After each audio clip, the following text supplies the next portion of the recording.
मूसा अलैहिस्सलाम अल्लाह के बरगज़ीदा पैगंबरों में से एक हैं। आपके भाई हारून अलैहिस्सलाम भी अल्लाह के बरगज़ीदा नबियों में से एक हैं। ये 520 क़ब्ल मसीह की बात है। मिस्र पर फ़िरौन बादशाह मुनफ्ताह सानी की हुकूमत थी।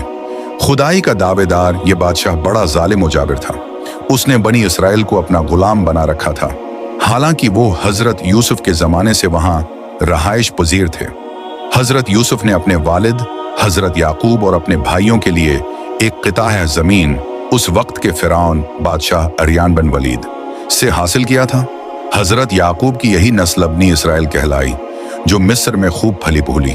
ये लोग हज़रत याकूब के दीन के पैरोकार थे। चनाचे उस वक्त अल्लाह के नज़दीक ये सबसे बेहतर जमात थी।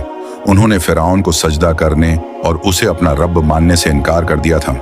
इसी वजह से बादशाह और उसके हिवारी उन पर जुल्म सितम के पहाड़ ढाते और